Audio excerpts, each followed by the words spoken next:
1, 2. Not ready for a fight.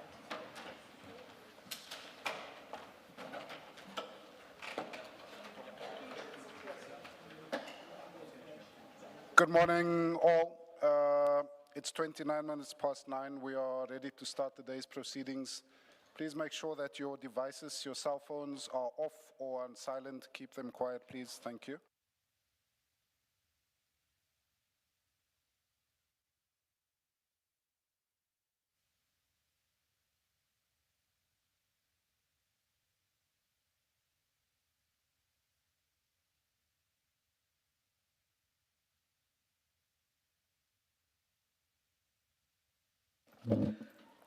Good morning, Ms. Hassim. May I request that you please place yourself on record?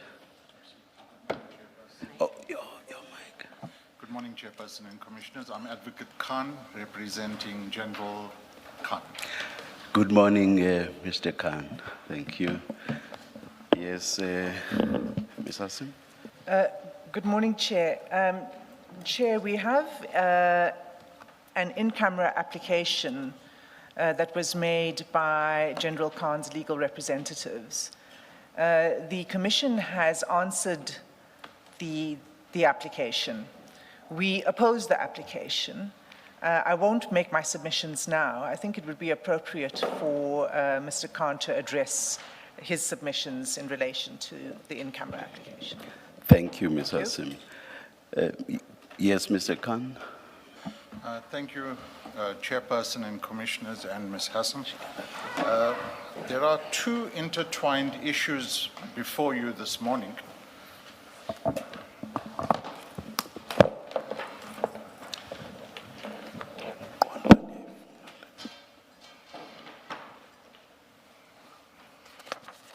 Sorry, Mr. Khan.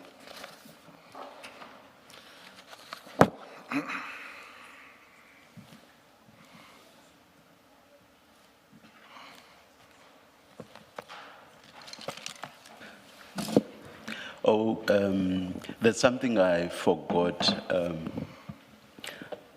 Last night I made an arrangement. I even forgot to tell my co-commissioners with Ms. Bowe about Mr. Nku, that we would formally postpone the hearing of his testimony to tomorrow. I assume, I see I have a laptop here. Ms. Bowe?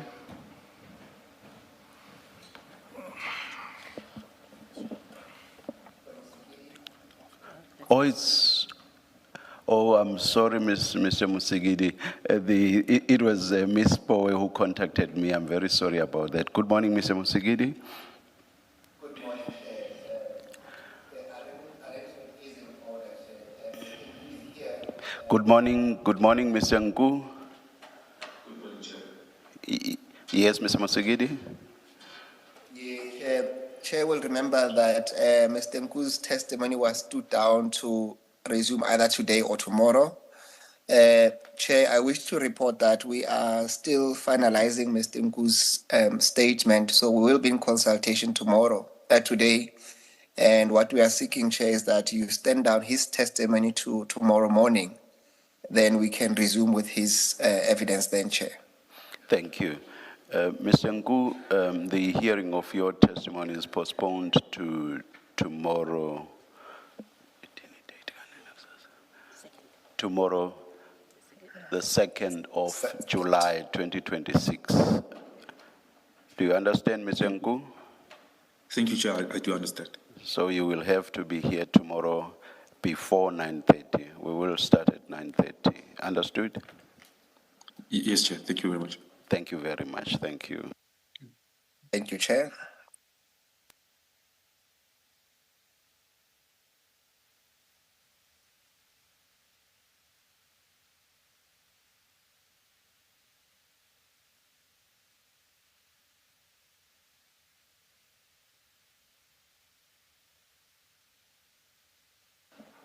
I think we are done with these laptops, at least for now. Thank you.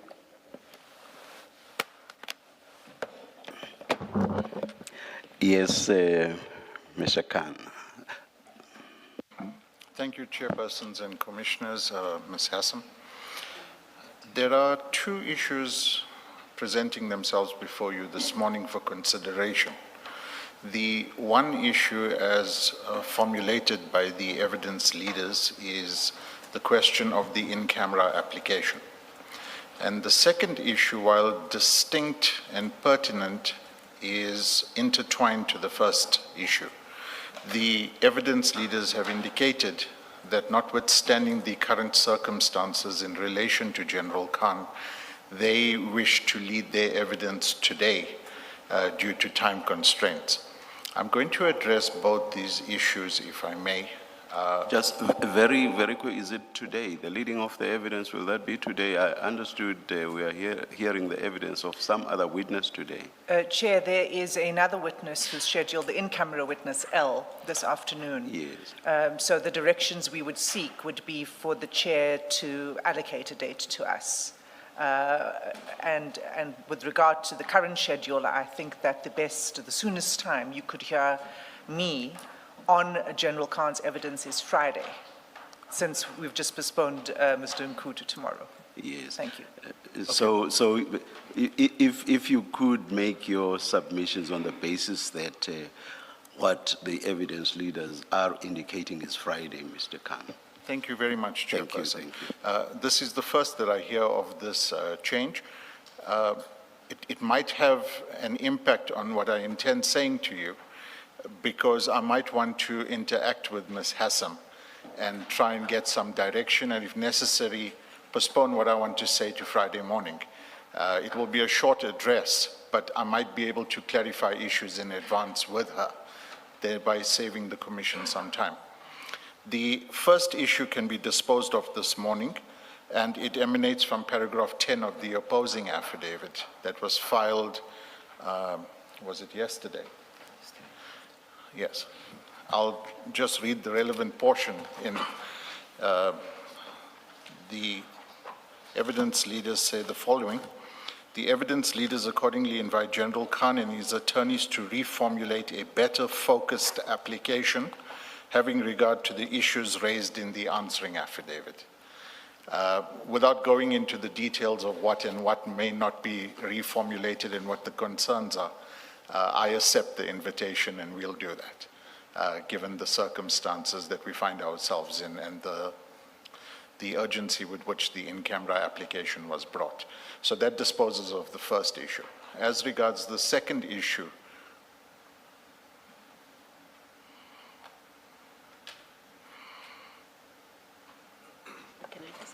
Mr. Khan, what is the first issue that you say is now disposed of after you read from the answering affidavit? that is our General Khan's application for an in-camera hearing, which was delivered on Sunday before the unfortunate incident. So the evidence leaders yesterday delivered an opposing affidavit, but it is a qualified opposing affidavit where they concede that there are potentially certain matters that may be sensitive and requiring considerations of in-camera application. But they, however, raise certain points in relation to the terms of reference and specifically what should be in camera as opposed to a blanket in-camera application. So, reading from what they say in their opposing affidavit, we accept the invitation that we better formulate what it is exactly that we want in camera, because we have made the concession that not everything ought to be in camera. There are other considerations emanating from this as well, which we've communicated to them, and we don't need to detain you with, but there might be a need for IDAC to comment on certain things that we wish to say. So it's a work in progress at this stage, and because of General Khan being indisposed, we believe that we can do a better job and present this application better considered by both legal teams before you. Will this, constitute or is what is still to be filed a supplemented affidavit, the application remaining the same? Yes, absolutely. All right. Subject to the proviso that despite what is floating around in the media and doesn't bother us too much, that General Khan is actually unconscious, sedated, and we haven't been able to get access to him for purposes of further instructions in relation to this. So obviously the supplementary affidavit will arrive as and when we are able to present it.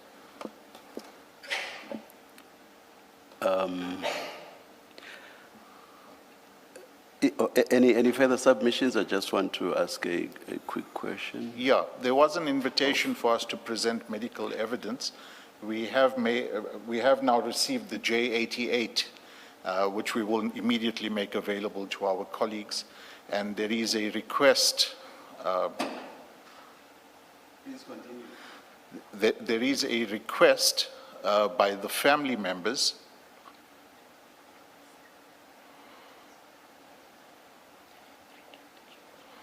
Yes, Mr. Khan. Yeah, it's a redacted J88.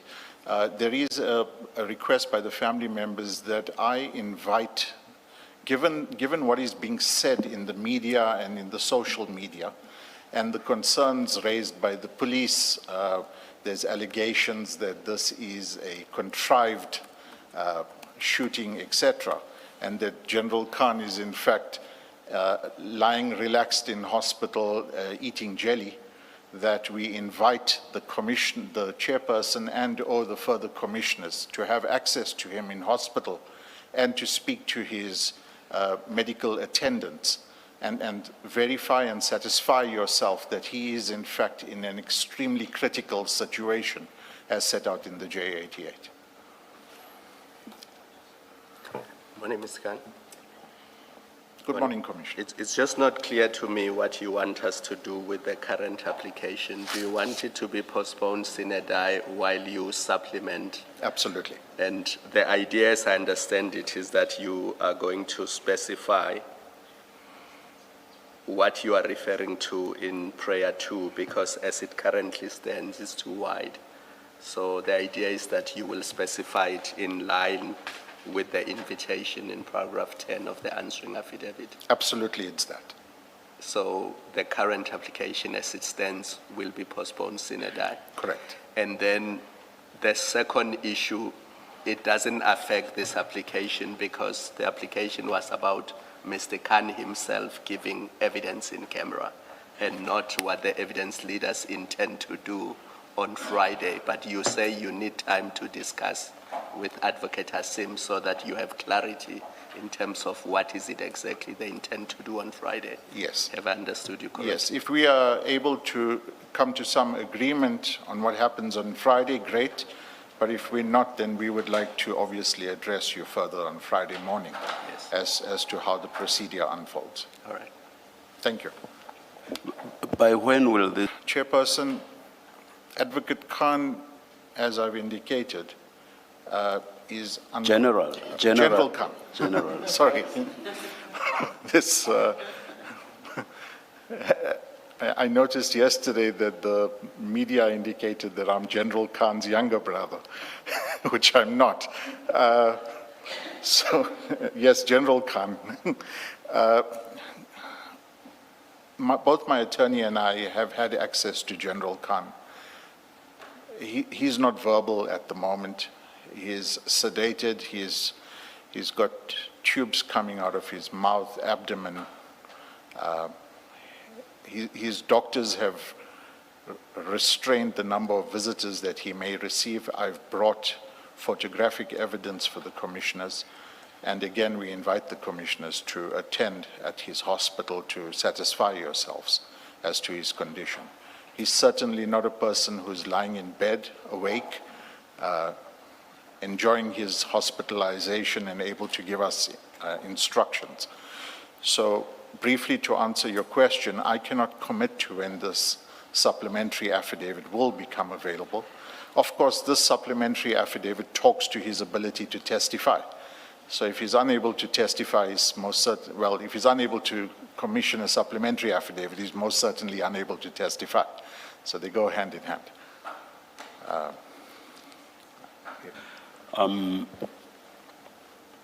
we as the commission are not necessarily bound by what the evidence leaders said, which is what you've referred to as an invitation, which you say you accept. Nothing stops us if we were so minded. I'm not saying that we are, but nothing stops us from dismissing the application outright on the basis, for example, of vagueness. And I must tell you outright that I feel that the application is very vague. For example, I have no idea altogether whether what General Khan is asking for is only for evidence relating to the Eratin bust to be aired publicly. So I don't know whether that is what he is saying. All that can be heard publicly is Eratin and nothing more. If that is the case, the affidavit does not explain why everything else is out of bounds in terms of being aired publicly. There's nothing there altogether. For example, let's take what is contained, just one example, the communications between General Khan and Mr. Sayed. Let me not get into the detail of what those say. You know what they say, and they are out there in the public domain. But the point is, looking at those, at face value, those appear to be private communications between Mr. Sayed and General Khan, without an explanation as to why those raise security or intelligence issues or confidential issues. I'm completely at a loss. I'm completely in the dark. So, one, perhaps you should answer the question whether indeed the application is suggesting that all that may be heard publicly is the Eratin bust. Is that so or not? No, it is not so. Then So- what more then may be heard publicly? Yes. So, of course, Chairperson, the application must be viewed in its correct context. And part of the context, and I do not wish to detain you more than is necessary, part of the context is that as late as last week, we received something like 370,000 line items of WhatsApp messages. Yes. The evidence leaders in their affidavit seem to intimate, well, it's your WhatsApp messages, you should know about it. There are considerations such as the authenticity of the messages, whether they are altered, we don't know, whether they have been, whether the chain of command has been retained, we don't know. We've invited access, and these are all the events before Sunday night. We've invited supervised access to the devices. That has not been forthcoming. So we have considerations, and my attorney's done a calculation, surprisingly, that if we were to spend 10 seconds reading each WhatsApp message, it'll take us about 200 days to get through all of them. So in that light, we ask for the indulgence that we have the opportunity, and the evidence leaders have, for all intents and purposes, acknowledged this, that we be given the opportunity in the fullness of time to better formulate this application and to allow us the opportunity to place full information before the Commission. Suffice to say, as late as this weekend, we received another 11,000 pages of bank statements with the explanation that, well, it's your bank statements, you should know what's in it. We, of course, need to go through this, and because we are now hamstrung, there is an amount of delay. We asked the Commission, and correctly so you have pointed out, that you are not bound by what the evidence leaders say. We ask you for that indulgence, given the extraordinary circumstances that we are faced with presently. We hope to be able to move matters forward and to better present ourselves before you. And it's simply an indulgence at this point in time. What you are addressing now, with the exception of the bank statements about which I've not seen anything in writing, but the rest of what you say, the number of texts, the thousands or even hundreds of thousands of texts, the thousands of pages and so on. If I understood the application correctly, you raised those issues in the context of seeking condonation for the lateness of the application. That has nothing to do with the question that I asked, which is, what is confidential or relates to state security, relates to intelligence? What is it in the application?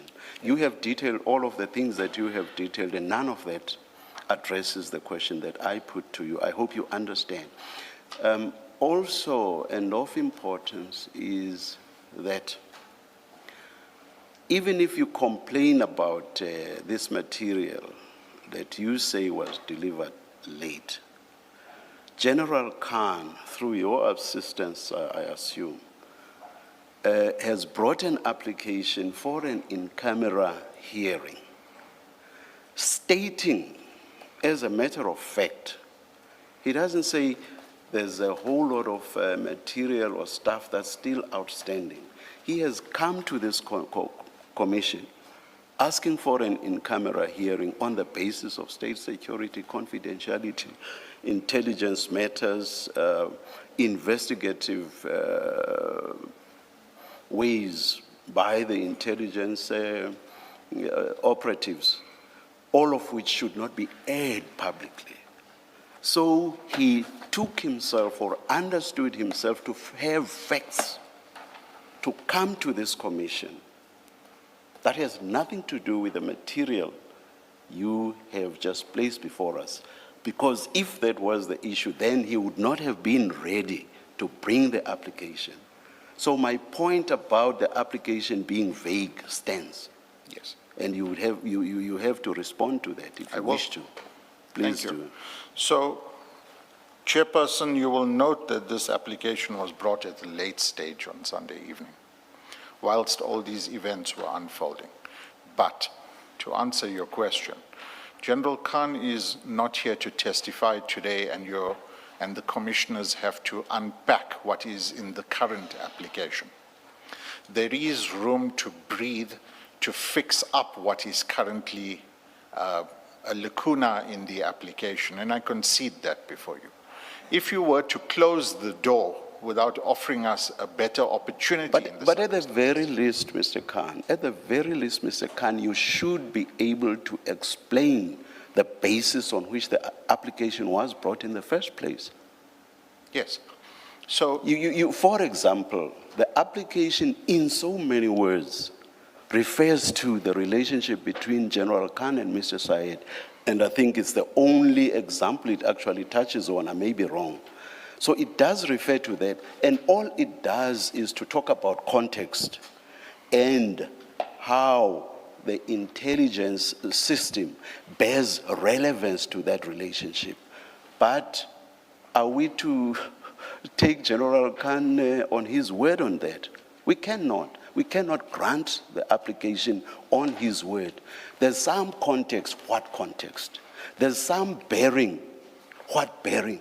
We are completely in the dark. We cannot grant an application like that. So it's on that basis that I say, why did General Khan come before us? At that stage, he was well. He had not been shot. And by the way, let me place it on record that the Commission has in so many words expressed its words. And condolences. Thank you, Commissioner. I've only heard but I'm a third language English speaker. I've only heard condolences used in the context of someone who has passed on. I'm not saying it's not used in the context in which you are using it. But you are quite right. We have, as a commission, expressed those words. But the point I'm making is, at the time this application was crafted and brought, he was well. No question there. So I have difficulty understanding the basis on which the application was brought in the first place. Serious difficulty with that. Yes. That there has now been an offer which General Khan, through you, is grabbing is something else altogether. Was there an application before us in the first place? If there was, on what basis was it brought before us? Okay. So, Because I mean, I have said it's vague. I could actually go further and say it's hopeless. From where I'm sitting, it's hopeless.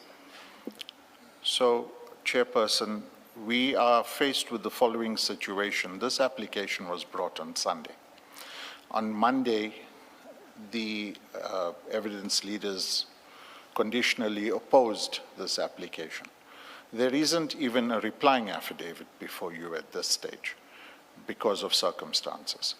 Now, the basis, and I don't wish to argue the matter fully, the basis of the claim for an in-camera application is set out under certain headings in the application. The evidence leaders have come back and said it's not sufficient, we want more clarity. That could very well, in the fullness of time, come in the replying affidavit, which should not be new because it talks to the headings. But to answer your question, what's the basis, why at the late stage? And I understand your question. This matter has been unfolding for some time. It is on the back of further evidence that is being presented at the Commission. There are circumstances that are set out in the affidavits in the High Court application. So there are a lot of moving parts in this matter that remain moving. One may look in the crystal ball and say, yes, you should have brought this application at an earlier stage. One may criticize the legal team, but the reality of the matter is that we have...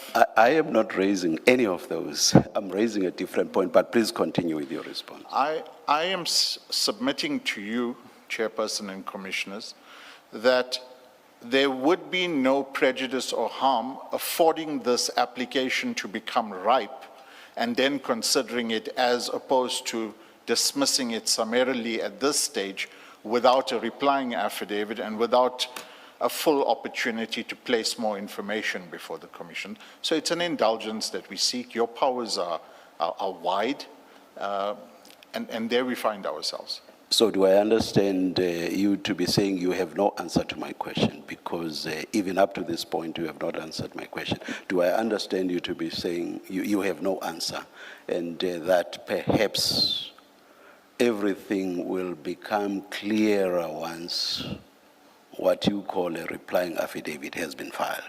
But as to the basis of bringing the application that is now before us, you are not able to give an answer to the question that I asked.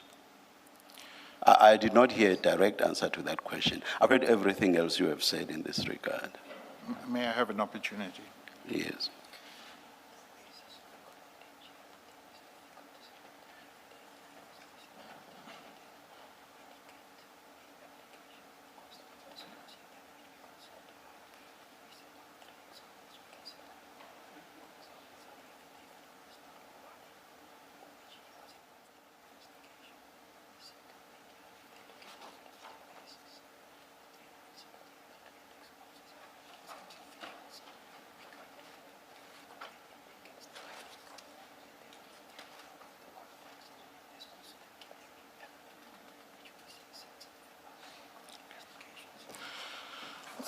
And Chairperson and Commissioners, Yes. I'm limited in my ability to go into the individual line items of what's set out in the founding affidavit. Yes. Because the evidence leaders yesterday suggested certain reductions before they present these affidavits to the media, inviting them to decide whether the media wants to oppose this application. Of course, if I am to address you on the line items at this point in time, then it frustrates that process. The Commission would have noticed that we have set out certain headings in relation to certain investigations that implicate other people, other events, other transactions. I don't want to go into them at this point in time, but we seek the opportunity to go into them. I've heard what your understanding is. I've heard your criticism of the application, and I really find myself in a position where I don't want to testify. But at the same time, I wish to say that we can better clarify the information for the Commission, and there is an ability to clarify the information. Just one last point, perhaps before Commissioner Baloyi raises a point she wants to raise.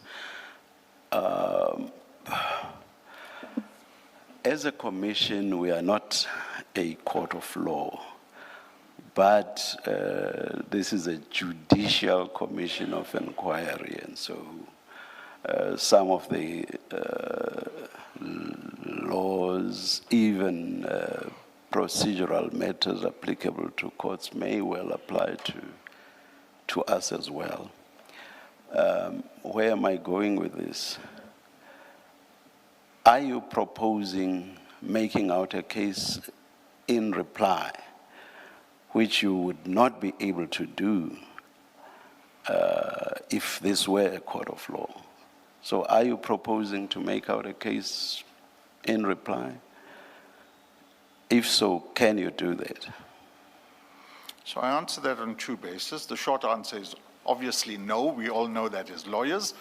But making out a case and introducing the facts for the first time in reply is what we would consider making out the case. Further addressing and elucidating what is under the headings that have now been redacted is certainly not making out a new case. Those, if you say, what you are saying now, you just preface by saying, if you introduce new facts, you would be making out a case in reply, elucidating on points which on their own or in and of themselves do not make out a case, and then you elucidate. Those would still be facts, and those would be facts that make out a case in reply. So I don't quite get the distinction that you are making. So if I may get to the second submission that I wanted to make, and then I'll come back to the first one that you raised. Of course, there are very limited bases on which I may attack your terms of reference, which are wide in and by themselves. And But you would have to take the president to court in that regard. But fairness is a central theme. It isn't one that we can get away from, particularly given the current circumstances, where my indulgence lies. Coming back to your question, and I'm certainly not going to discuss the tenets of the law, certainly not with a constitutional court judge and eminent members of my profession. But headings have been set out. General events have been set out that are redacted, and I'm cautious as to what I say in front of the media. There is a criticism of certain things that have been set out in the opposing affidavit, and I can deal with those criticisms without going into something new in a replying affidavit. I can also supplement my founding affidavit under limited circumstances again. So without laboring the point, General Khan is not before you today. I am not seeking to delay this morning's proceedings because his evidence would have been led. His evidence, this portion of the evidence before you is in any event going to be postponed, and that is conceded by the evidence leaders. In those circumstances, we ask you for the leeway to better focus this application and present it before you. Thank you. Mr. Khan, you have referred to paragraph 10 of the evidence leader's answering affidavit, and you have read the very last sentence. But that last sentence which you have read should be read with the conclusion of the same affidavit. And paragraph 23.1 of the conclusion says you haven't made out a case. That's what they say. They're not inviting you to improve on this application. They say you haven't made out a case. And then 23.2, they say bring a new application for in camera. That's what they say. So it's not an invitation at paragraph 10 that you should now improve on this application as in supplement or reply. And I think it's important to clarify that our position is very clear at paragraph 23.1. So effectively, they're asking for a dismissal at 23.1, and then 23.2, they say you can bring another application, a better application for in-camera directions. That's I think, a proper way of reading that paragraph 10. But more importantly for me, it is we either now have an application for an in-camera hearing or we don't. You have an option. You argue your case on the application that you have filed, and you've had the discussion with the chairperson about it. But that is the application that we have in front of us. You either argue that or you withdraw it. You cannot have a holding position, because listening to you, you effectively are asking for this in-camera application to be held in abeyance, so you have a holding position. We don't get to decide, the chair doesn't get to decide, give a ruling on this application, but it's held in abeyance until an unknown time, when you eventually will come back and say, now I'm ready to supplement or to file a replying affidavit. But that cannot be. Is you withdraw that application and refile a new application whenever you do that, and matters, and the prevailing position on the second option would be, we don't have an in-camera application until you file a new application. It's that. Yeah, I think you can respond to that if you want, but it seems to me that's the position that must prevail. Thank you for the opportunity to reply. Commissioner, you took me from paragraph 10 to the conclusion, but in fact there are further matters in the affidavit of the evidence leaders that talk to this issue holistically. You can point me to that If I may take you to I've missed them. paragraph 4.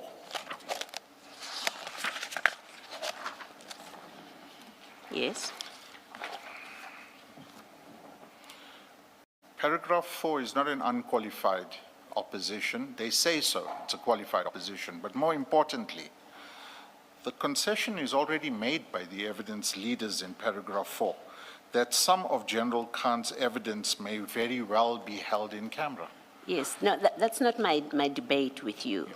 What I'm saying to you is read 20, the conclusion. The conclusion is clear that that some of it, some of what he may well be testifying to, given what they know now, because investigations have been done, certain evidence has been collected.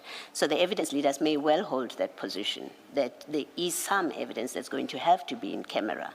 But on this application, as it stands, you haven't made out a case. That's why they invite you to reformulate. You can't ignore 23.2, because that will be selective reading. You can't ignore it. In 23.2, they say you have to make a new application, now dealing with what it is that you identify as in camera. And my proposition to you, what I'm saying to you is, until there is a new application, we have to decide this application, or you withdraw this application and then bring a new application, because that's the invitation they're making to you. I'm in agreement with you that we cannot read this affidavit as a compartment, and we've got to read it holistically. And you refer me to one portion in addition to paragraph 10. I say that read holistically, the concession is fairly made by the evidence leaders in paragraph 4 and paragraph 5 of their affidavit, where they concede that certain portions of his evidence may have to be led in camera. And they then concede in paragraph 5, the evidence leaders do not dispute that genuinely sensitive information may be appropriately protected. Now, what Commissioner puts to me is an election. Elect whether you are proceeding, or elect if you're withdrawing. Yes. And I say to the Honorable Commissioner that I do not have a replying affidavit. Presently, I do not have a client that can instruct me further, and I'm asking for an indulgence to get back to the drawing board with my client if and when he becomes available, so that I may better then address the concerns that have been raised by the evidence leaders. I ask that you not close that door on me, given the circumstances, and they are extenuating circumstances. So allow me the opportunity, whether at that stage to withdraw and bring a new application, or at that stage to fairly concede what the evidence leaders want. But at this stage, because of the events of Sunday night, I sit before you with no replying affidavit and without a client able to say to me, do X, Y, and Z. Now, when I'm put to that election that I must withdraw this application without a mandate, I'm then on thin ice. Yes. Why would it be to close the door to you if this application is decided on what we have in front of us? Why would that preclude you, or how would that preclude you from bringing a new application, as invited by the evidence leaders? The way in which I understand what is said by the evidence leaders, holistically in the affidavit, is come to us, come engage with us, whether it is by affidavit or in person, and let's talk about and discuss what ought to be in camera, because the concession is fairly made that some matters potentially ought to be in camera. I hear you saying, well, why can't that process unfold later and this application be dismissed? My answer to that is one does not seek a duplication of processes before you. One also doesn't wish to create the impression that an in-camera application has been abandoned on the merits of it. And we are alive to what is happening both inside and outside this commission. Yeah, no, Mr. Khan, you can't be asking us to make rulings on the basis of what's happening outside the commission. We've got papers in front of us. Yes. Before the incident of Sunday, you prepared an application and you were satisfied this meets the requirements for an in-camera application. You must have been convinced that you will succeed, right? Otherwise, you wouldn't have filed the kind of affidavit that you have filed. So you were confident, you and General Khan, before Sunday, were confident you've made out a case for an in-camera hearing. It doesn't take the evidence leaders to say you have not made out a case for you to say, well, I now need to do a new application, I need to supplement. It shouldn't even get there, right? When the evidence leaders say this application or this founding affidavit on its terms does not make a case for an in-camera hearing, you can't hold on to that and say, therefore, I'm entitled to do a supplementary or to be given an opportunity to consult with my client so that I get more. It doesn't work that way. You stand and fall by your founding affidavit, and as you concede in your replying affidavit, you don't make a case. In ordinary circumstances, you would have been only allowed to introduce new matter that you couldn't have anticipated that comes out of the answering affidavit. Then you would deal it in the replying affidavit. That's not that kind of situation here. What we have here is you have pleaded certain headings. General Khan has pleaded certain headings and says this heading qualifies to be heard in camera. And there's quite a number of them. And the engagement with the chairperson, between you and the chairperson, is to say, well, on those headings, you haven't made a case for an in-camera hearing. That the evidence leaders take that point with you, because that's exactly what they've done. That they take that point with you does not create a door for you to say, well, I need to file another affidavit, and until then, you can't hear this application. This in-camera application. It just doesn't work that way.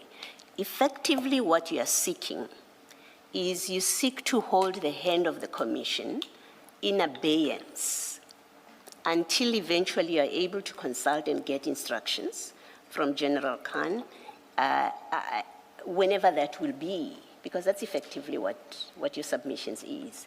Then we have this floating from my clients, and you've described him to be in no position at this point to make instruction, to give instructions. So either way, it doesn't seem like the commission wins. You know, things will roll out in the way that we'll see eventually, but that cannot be. The point I'm making, or I seek to make, is we do have an application before us. if the final determination on this application is that a case has not been made out, then you must lose, or General Khan, the application must be dismissed if a case has not been made out. The evidence leaders have indicated what they consider and agree with that, and that's a matter that will have to be determined. But they've indicated what it is that they consider not to be matter that qualifies for an in-camera hearing. If your application is dismissed and the evidence leaders are allowed to continue, or you agree with them that the matter that they've identified can run without an in-camera hearing, nothing precludes you from bringing a new application that now deals with other matter that you say warrants an in-camera hearing. You may even want to canvass the same topics, but this time with better information that is of assistance to determine that application. It seems to me that's the way that it can only proceed. Otherwise, we're going to be sitting in limbo for an indefinite period. And that does affect the workings of the Commission. If I may have an opportunity to respond and to take an instruction from my attorney. Regarding the observation that the Commission will be held in limbo, General Khan is obviously not disposed to tender evidence presently. So the application talks to his evidence.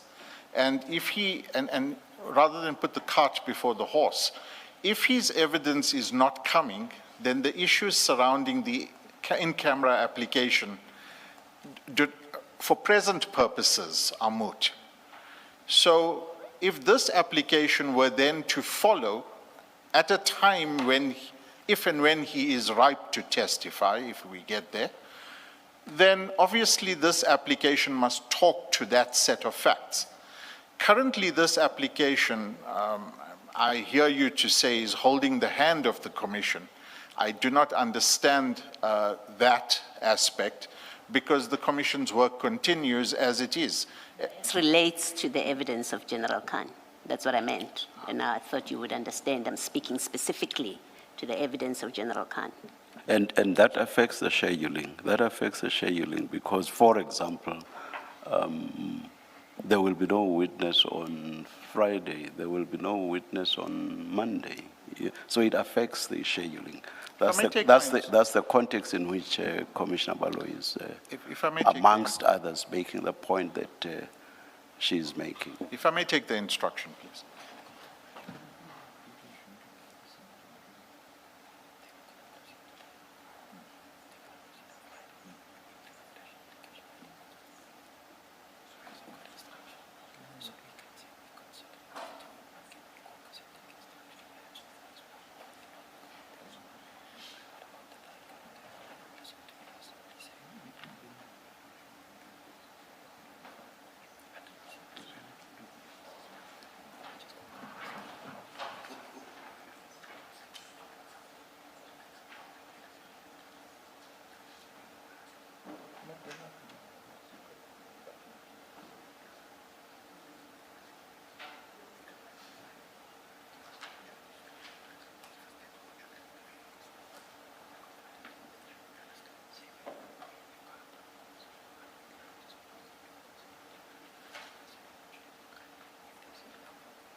Thank you for the opportunity, Chairperson and Commissioners.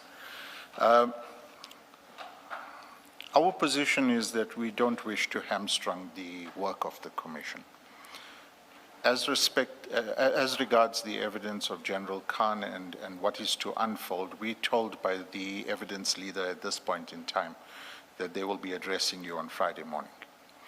May I have the opportunity till Friday morning to consider my position and then communicate and engage with them? It might very well be that we can limit issues with them, and then we report back to you on Friday morning. Mr. Khan, if we were in motion court, you would be asking a judge to remove your matter from the roll because the judge would have raised difficulties with your application, and you would be aware that if you were to proceed, it's likely to be dismissed. So the mic is, yeah. So that's where you find yourself, and speaking for myself, I understand your difficulty because you are counsel. You don't have the authority to withdraw or to tender a withdrawal. You would need to take instructions. But it seems to me that the proper thing would be for you to say the application should be removed from your role today, and your attorneys will decide what to do with it. They may very well, give a notice of withdrawal. But you seem to be understanding Commissioner Baloyi's position because none of what she says prevents General Khan from bringing the same application properly motivated. Because even your notice of motion, your prayer too, as it stands, I have serious difficulties with it. So it's not a simple case of just supplementing or filing a replying affidavit. You need to fix your notice of motion as well. So it makes sense to me that the application has to be withdrawn, and if you are so instructed, you file a proper motivated application that deals with the issues that you want to be heard in camera. Because as it stands, those are not there. It's just blanket statements that, we do not understand. So with that in mind, maybe without wasting any further time, just tell us what you want to do, and Chair will consider that and we will move forward. Thank you, Commissioner. I've heard you say that without giving legal advice, a prudent course might be to simply remove the application. And I'll ask that we remove the application from your role. Thank you very much. The removal is yours. It's not done by us. So I assume that we must take the application as removed. Thank you very much. All right. In the interim, and regarding any concerns General Khan and you, the legal representatives, might have with regard to possible prejudice, I would refer you to paragraph 23.4 at page 33 of the answering affidavit. There, the evidence leaders make a fair point.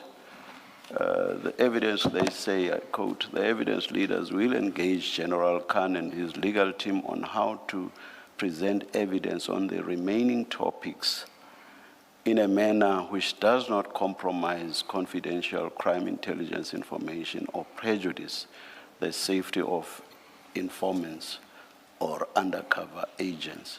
So it's not as if Ms. Hassim intends to, on Friday, just start leading evidence without that engagement having taken place. This means that Ms. Hassim, as all of us actually should, accepts the fact that with an intelligence operative, there should indeed be intelligence-related matters which should not be aired publicly, security-related, and even confidential, all of which should not, as I say, be aired publicly. Ms. Hassim understands that, and because of that understanding, she's willing to engage with General Khan, but because you say he is not conscious at the moment, I thought you said, that means Ms. Khan will engage with you, General Khan's legal representatives, you accepted that, for example, that this application is not saying what should be aired publicly is erratin only. So you accept that there's more than just that.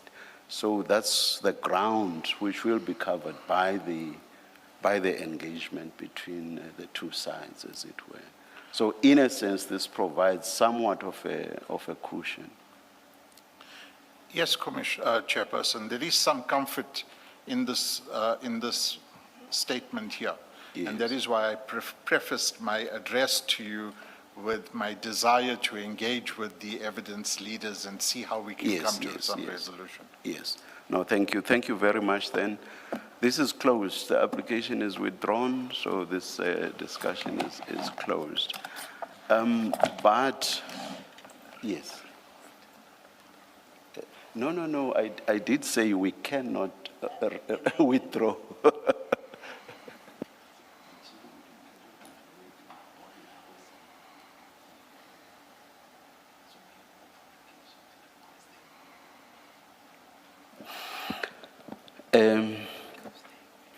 There's an issue or two that I wish to address, Mr. Khan. Up to today, we have never had to follow, interact with, pronounce on, or engage with issues that are out there in the media. But this time around, I do wish to raise issues that were in the media. Here's the background. Our spokesperson, Mr. Jeremy Michaels, picked up an interview that was conducted by Ms.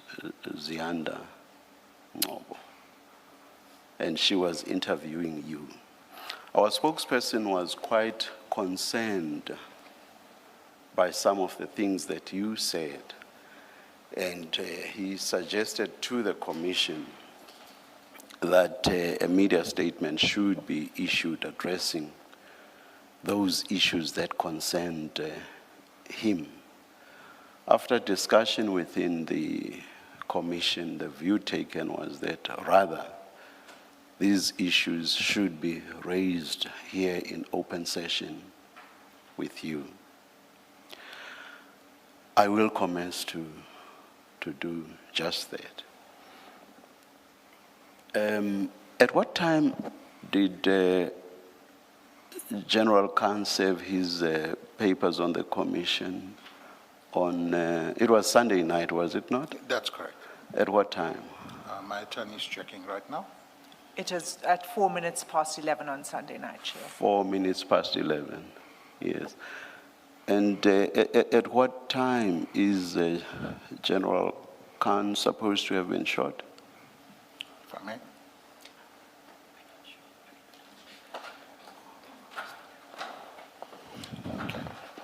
We do not say with certainty, but it appears to be approximately 11:30. 11:30. Now I want to refer you to a response. We have a transcript of the interview. Chair, we could provide a copy of that transcript to my learned friend. Oh, you did? I'm not Sorry. certain when. I don't have it in No, front no, of me. I'm saying we could provide a copy all right. as you addressing these All right. issues, so he has it in front of him. Perhaps we should adjourn very briefly, and you can indicate as soon as that has been done. We'll just wait outside here. It won't be long, Chair, so don't go upstairs. Sorry? I said we won't be long, so No, don't go I'm upstairs. saying we'll stand outside Okay. here. Thank you. Let's adjourn.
All right, we are ready to resume. Please make sure that your devices are quiet. Thank you.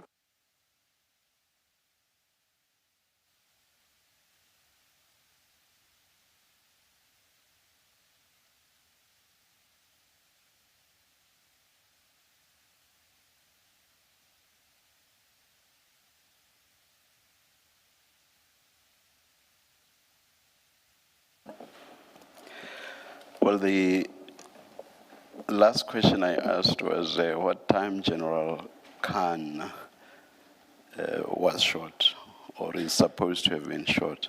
You said around 11:30. Was it not, in fact, earlier than that?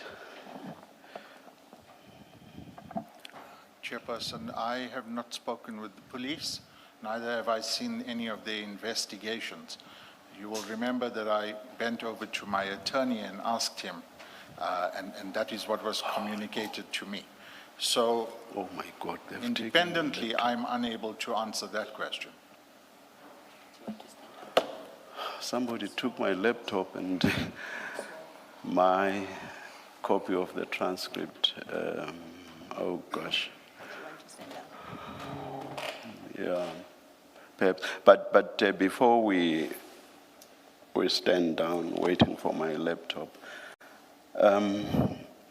you may counter this if you want to end, indeed, as you are free to, or at liberty to. I have here something posted by Mr. Bule Lichwidi Jones of ENCA on X. I assume that a tweet is still a tweet, it's not an X, even though the platform is now X. And it says, at ENCA, and then arrived on the scene around 23:18. The incident happened just after 2300 hours, we are told. But what's important is he's already there. He's there at 23:18, so obviously before past. And he says he's told that the incident happened at 2300 hours. Would you have a basis for saying that that is not so? No, I was not at the scene. I was informed much later, and I did not arrive at the scene. No, I'm asking a different don't have a question. basis. You would not be able to say that is not correct. I'm not able to. You are not able to say so. All right. Now, here's my difficulty. You suggest in the interview, you mentioned the unfortunate death, obviously there, even though you don't mention the name, it's obviously a reference to witness D or Mr. Marius van der Merwe. You say a witness that testified at the commission has passed on, and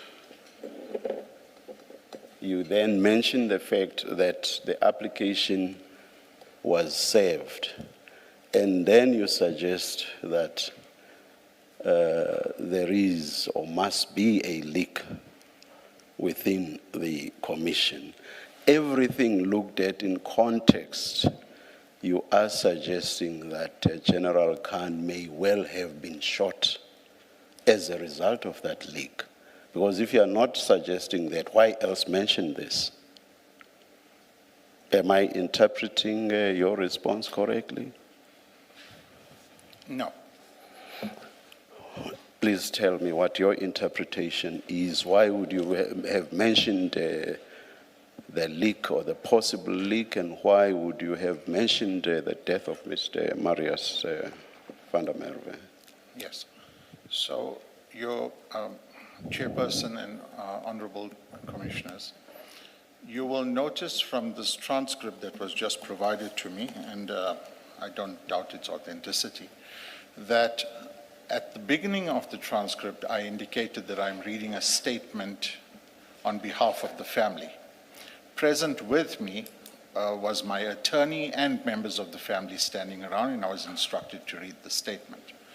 I had also obtained my impressions of that morning and the concerns, and I place it in context, from the family. Now, the context of that morning were, and these are also my experiences when I arrived at the hospital, that there were members of various different units at the hospital attempting to get access to General Khan to confirm whether he is in fact seriously injured or what the circumstances are.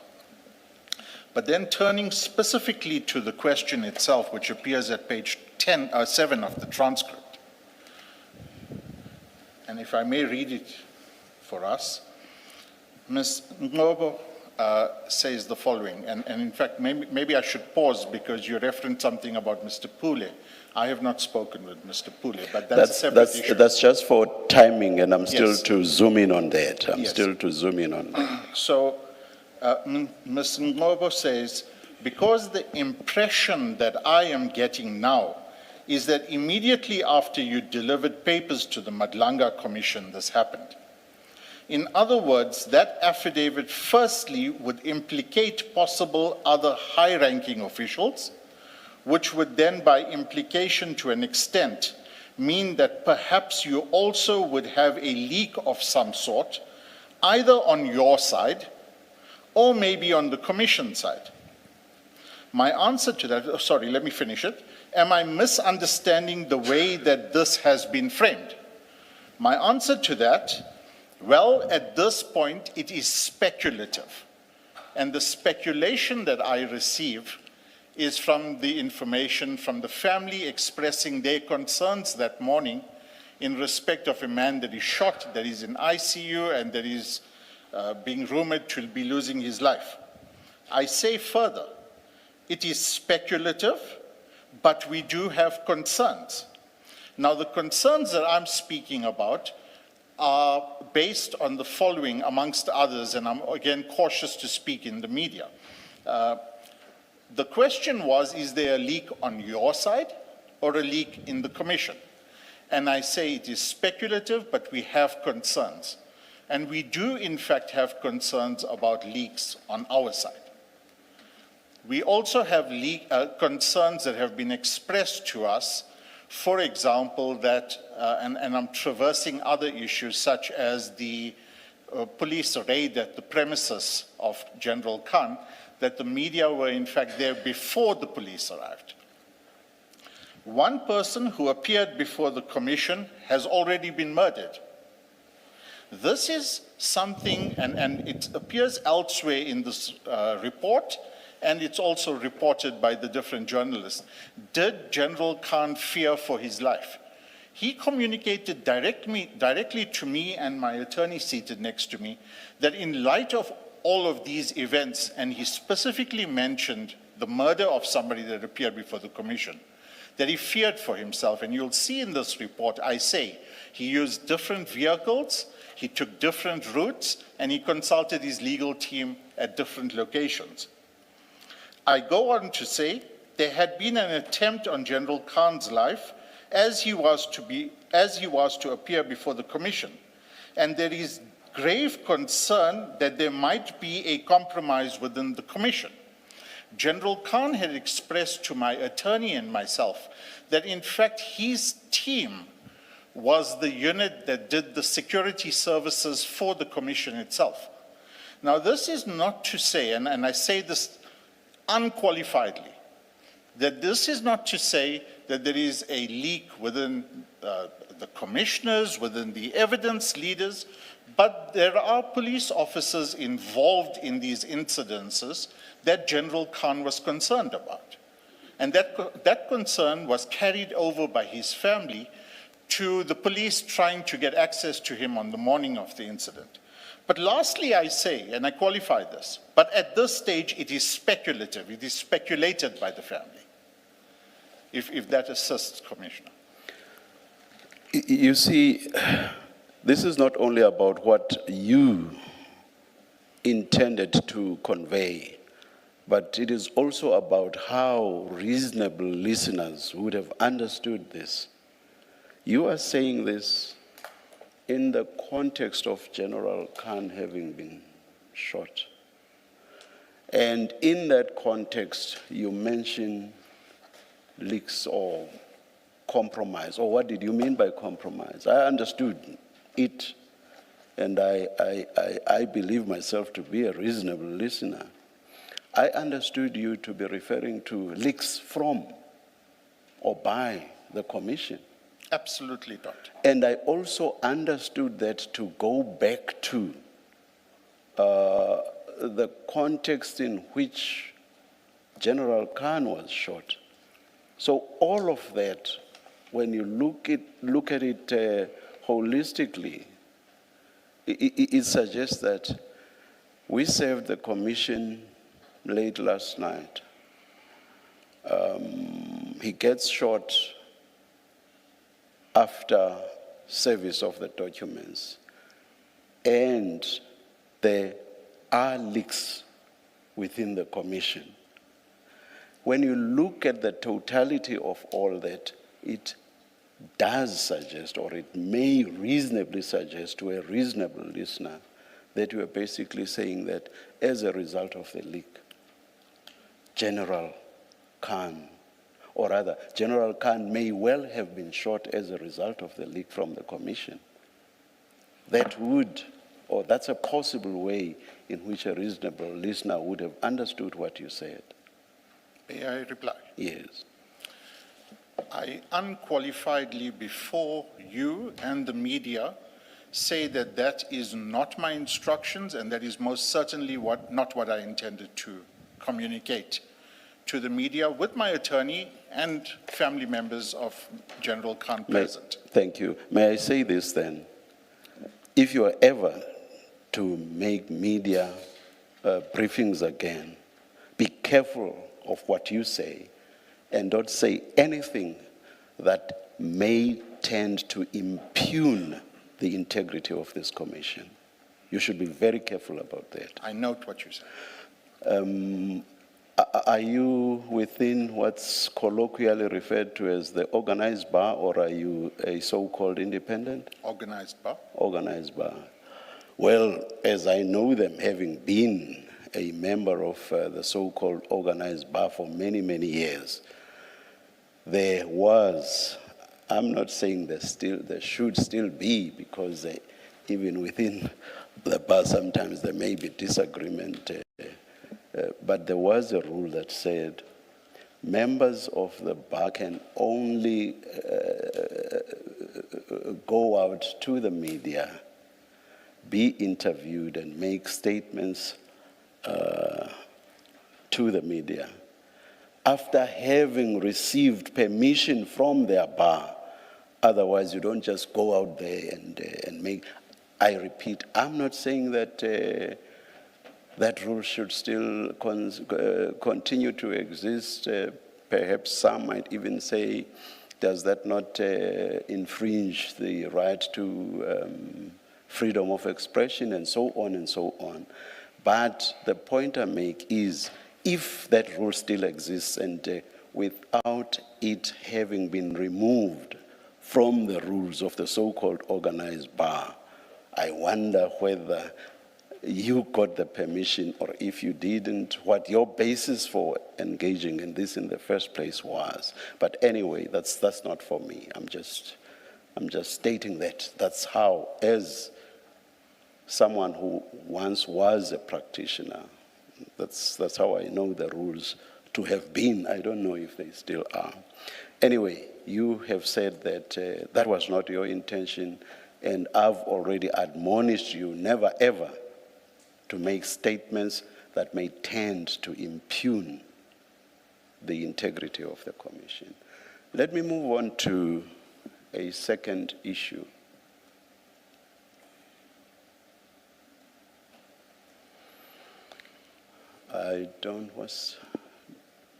I'm trying to find the page number.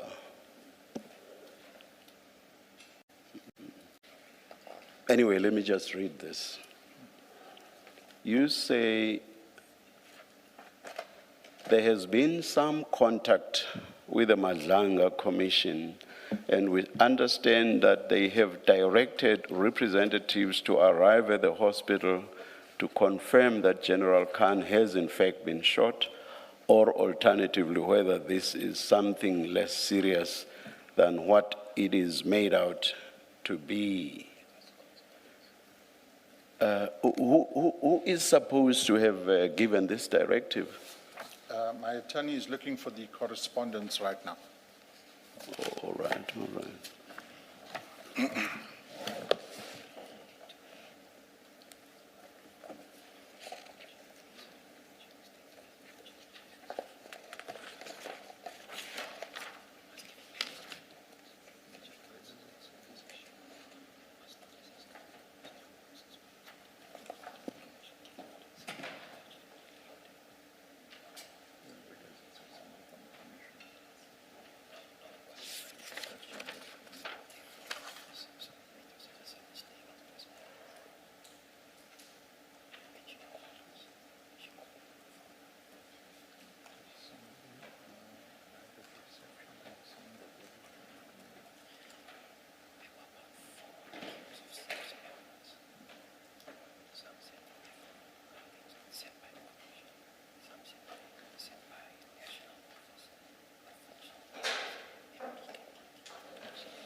Thank you, Commissioner.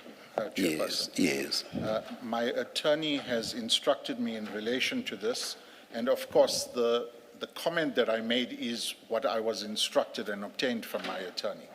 He refreshes my memory that there was correspondence on the morning, which is, I think it's the 29th of June, 2026, from the Commission's attorney, Diale, in which they seek information. We request that you urgently inform the Commission of the facts within your knowledge concerning the incident, including the extent and nature of the injuries and the expected period of recovery. They then go on to say, also provide the Commission with a medical report from Major General Khan's attending physician. When I got to the hospital, I was instructed by my attorney and also advised by members of the police that were present at the scene, as well as members of the family, that persons had arrived at the reception area at the hospital, indicating that they were from the Madlanga Commission and that they wanted to interview General Khan. We also engaged with the security provided by the medical facility, indicating that they had resisted attempts by police and media, and I believe, if I recollect correctly, people saying that they are from the Madlanga Commission and wanting to get into the ward. This is something quite serious because once I became aware of this and that there was a directive of that nature would only have come from me, I gave no such directive. And I asked around amongst all senior functionaries within the commission if they knew anything about that. And the response I got was that nobody knew anything about this. So what you are saying now comes as a surprise to me. And it's quite serious, actually, because it suggests the possibility that some people may have gone to the hospital and wrongly presented themselves as coming from the commission. Are you able to give us the supposed timing of this? We will attempt to get the information and present it to you. My attorney is with me. My attorney asked for permission to address you. Yes, yes. Thank you, Chairperson. Chairperson, we shared your concern at the morning, on the morning just after the shooting. Now, I was present shortly after the shooting at the hospital because when I received the call, It was approximately around 11:30 the evening after General Khan had left my offices. We weren't entirely sure that there was in fact a shooting, so I responded to the scene. By the time that I arrived there, General Khan had already been evacuated to Mill Park Hospital. I then made my way there. Now, there was lots of things happening, there were lots of people around, but at the very least we knew that General Khan was in safe care because he was in a restricted ward. I believe it's the emergency ward. And people are not usually permitted access to come and see the patient except in certain limited circumstances. When I arrived the next morning, that was purely out of concern to come and see the condition of General Khan so that we can anticipate what is going to occur when we come and appear at the Commission today. En route to the hospital, I received several calls, firstly from family members, secondly from hospital management staff, and thirdly from people that I had asked to go and be present because I couldn't make it early enough for lack of sleep. And there was, call it a unified response from all three parties that I had interacted with, that there were many persons claiming to be members of the South African police, some who claimed that they were authorized by the Madlanga Commission to come and determine what General's medical condition was.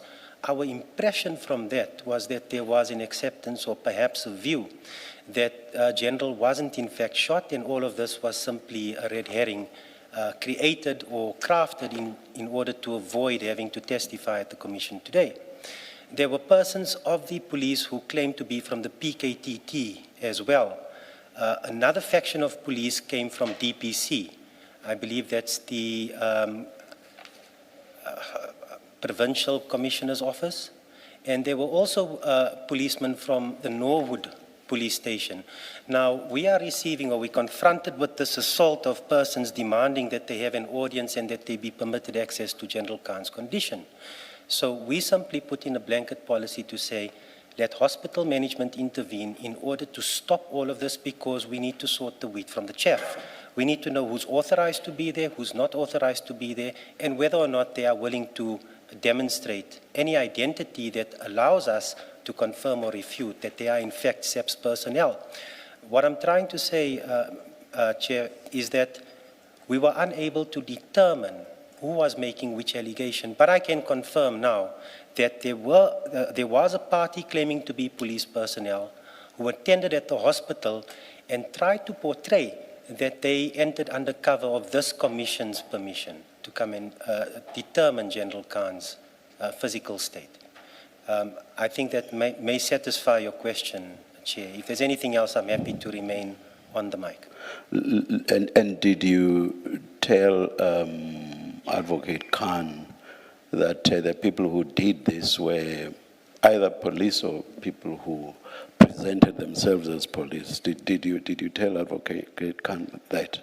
Well, the message that I had expressed to General Advocate Khan was that we are uncertain who is police and who is not. But one of the parties who claimed to be police said that they are authorized by the Madlanga Commission to be at the hospital, to extract documents, to have access to his medical file, and to physically look at General Khan's physical appearance. For purposes of the transcript, can you please state your full names for the record? Thank you. I'm Mohammed Veli. I'm General Khan's attorney of record in this and other proceedings.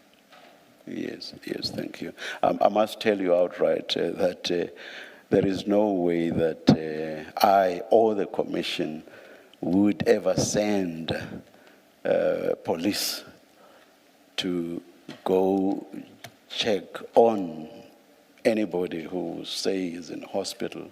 That just cannot happen.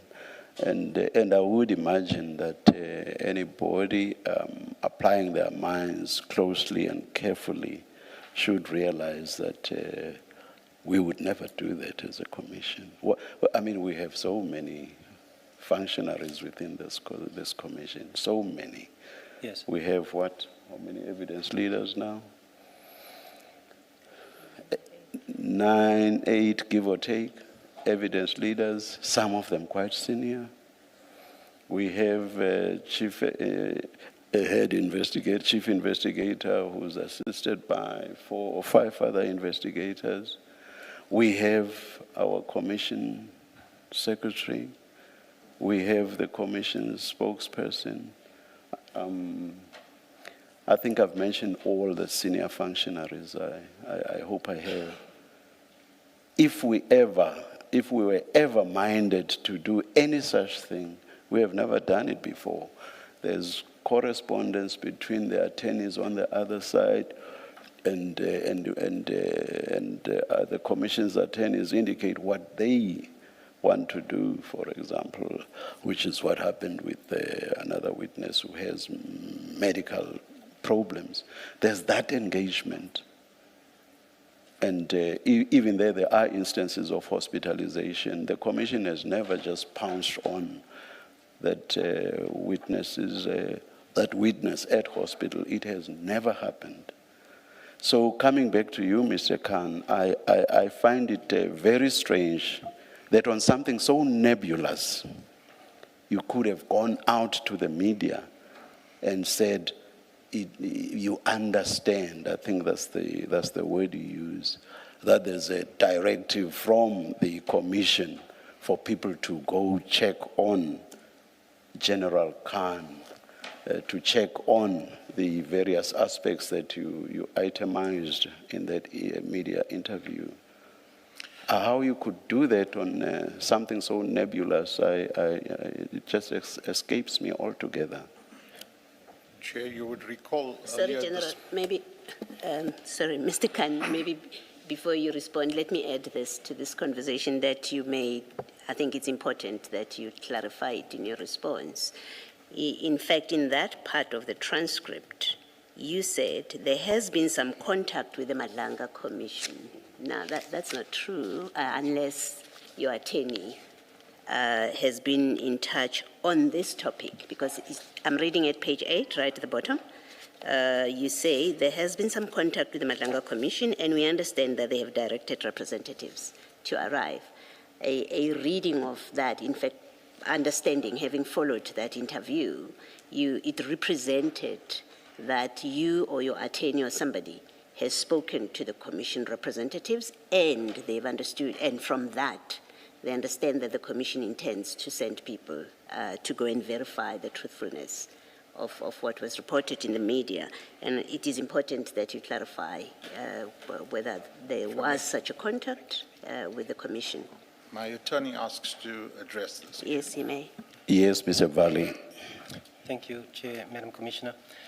Yes, indeed. On the morning, while we were trying to clarify the role of the SEPS members that we found at the hospital when we arrived, Ms. Wilsnach, the Commission's attorney, had contacted me telephonically on my mobile phone, and she had indicated that correspondence would be sent addressing the issue. And I think, thank you. So I can confirm that there was in fact correspondence, or at least a discussion, on the very issue of that morning's occurrences with Ms. Wilsnach and myself. But the context was totally different. It had nothing to do with a directive by the commission after General Khan had been shot. So to refer to that,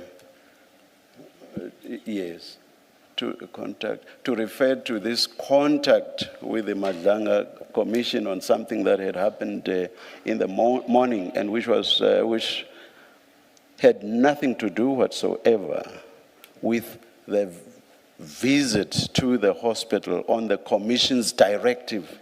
It just doesn't make sense. Because it's all part of the same sentence. Yes. It's all part of the same sentence. We appreciate that, Mr. Chair, but Mr. Chair must also consider from our perspective, we are confronted with these competing versions of various members of SEPS, in essence assaulting us with their justifications to be there and to be made privy to information which is otherwise confidential. And things happened very quickly thereafter. So to the extent that there may have been an impression or a misrepresentation made, we apologize. We're not trying to impute anything that this commission may have done wrong. No, you are. You are. You are imputing a directive by this commission that people sent by the commission must go to the hospital with the purpose of establishing all of the things that Mr. Khan said to the interviewer, Mr. Zianda Ngobo of Newsroom Africa. You are imputing something, so please don't even begin to say you are not imputing anything. Please, please. Chair, I'll leave it at that. I will not. Thank you.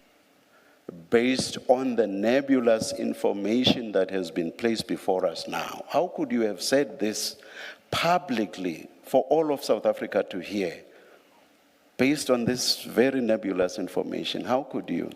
Thank you for the opportunity. Chair, you will recall that on the morning, the hospital was full of police from different units, as indicated to you. We are communicating with the family. We are attempting to get information from the doctors. I'm taking instruction from my attorney. And hence I say, we understand that they have been directed, that they have directed representatives.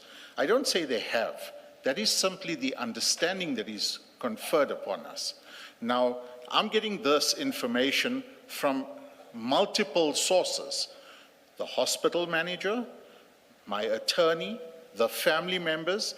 When I was at reception myself waiting to gain entry and I was refused, there were policemen that arrived at reception wanting entry on behalf of the commission. So when I report this, and we're getting this information from people that are arriving there, and Chair, you will recall. You just articulate this understanding again, because I just felt that it doesn't convey what I'm seeing here. Just articulate your understanding. So when I say we understand that they directed representatives to arrive at the hospital, I am getting this information from my attorney, from the family who have been there all night, with repeated swathes of policemen getting there, trying to have themselves access the hospital wards. We interacted with the hospital manager in respect of security from the hospital side. And of course, I had my own observations at the reception area. So once somebody says they come from the Madlanga Commission, you simply accept that and publicize it without any question, without even seeking to establish its authenticity.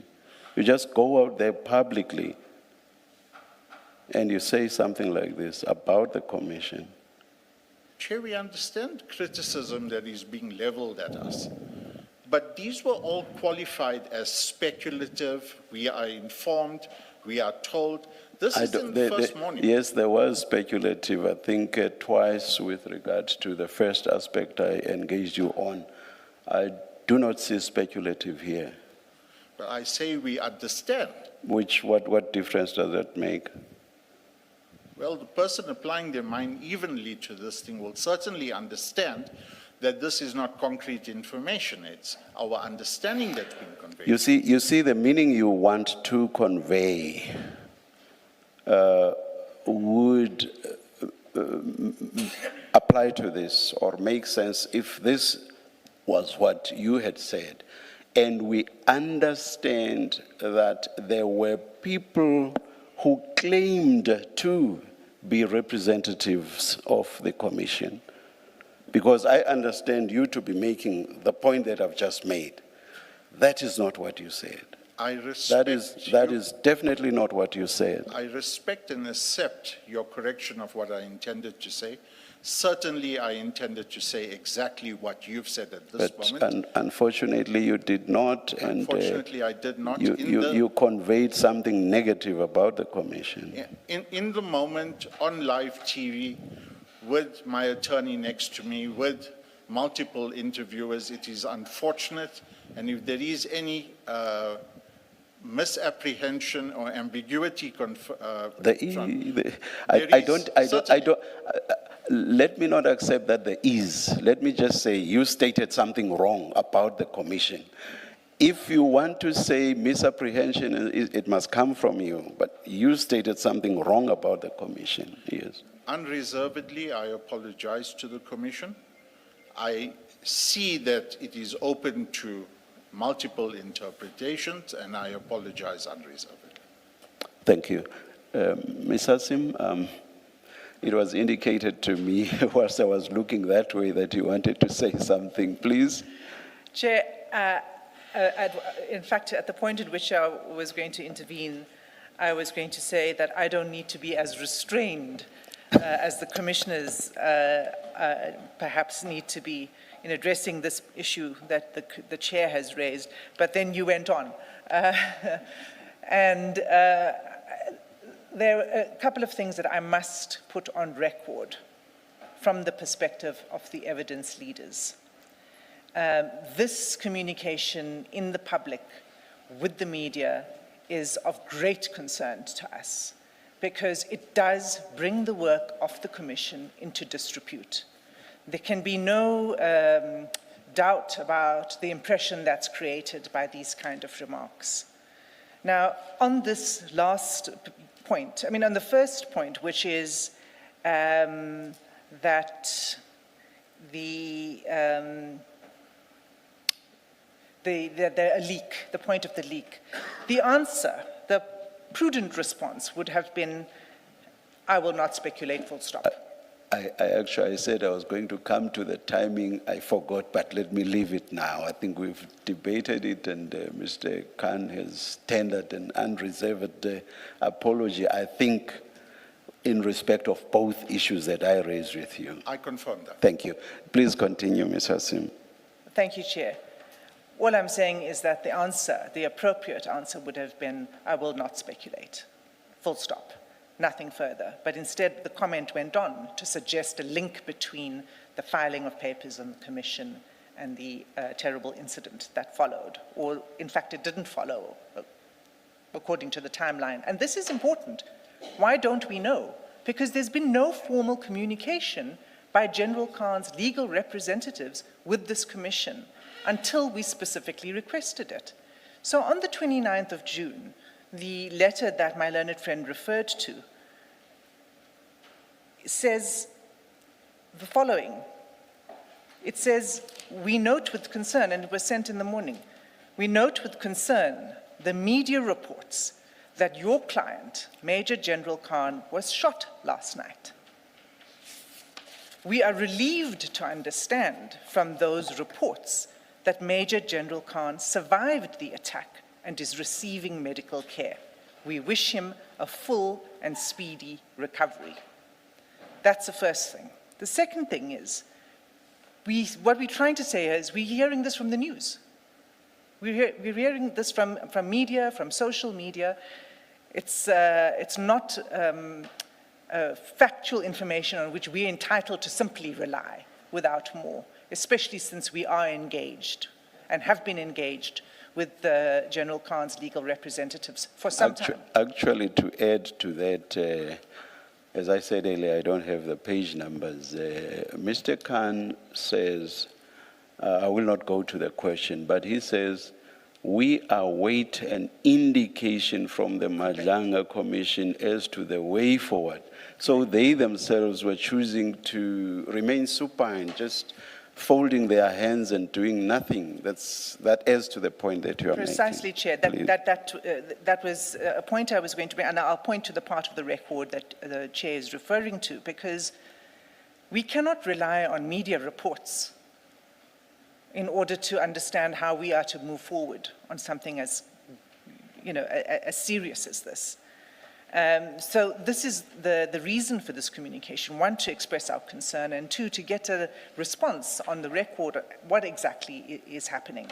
And so the letter went on to say that in the light of your client's scheduled appearance, this was 2 days before General Khan was due to appear. So the letter says, in light of his scheduled appearance, we request that you urgently inform the Commission of the facts. That's what's in the letter.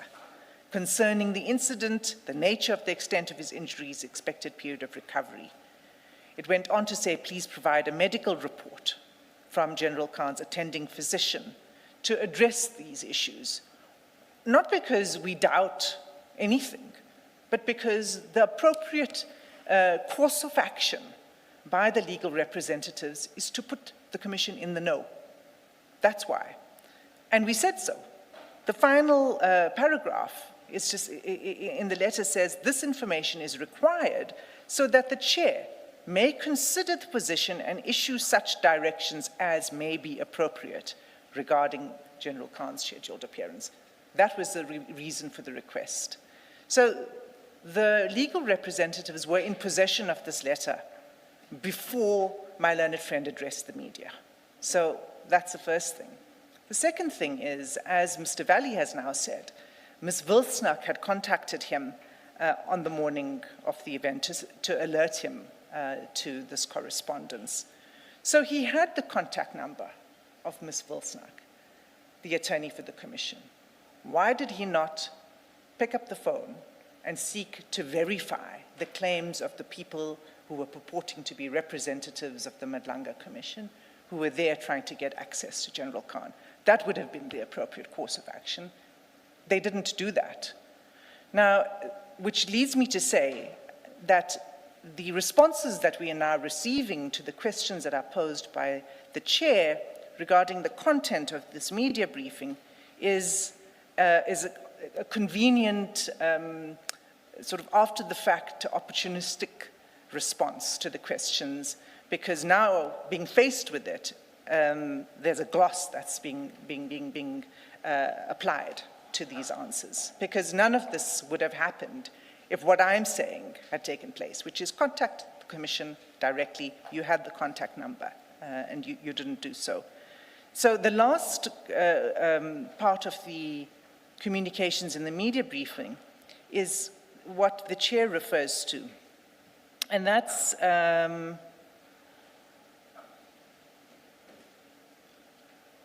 so I'll give the chair the reference. Yes, it is on page 10.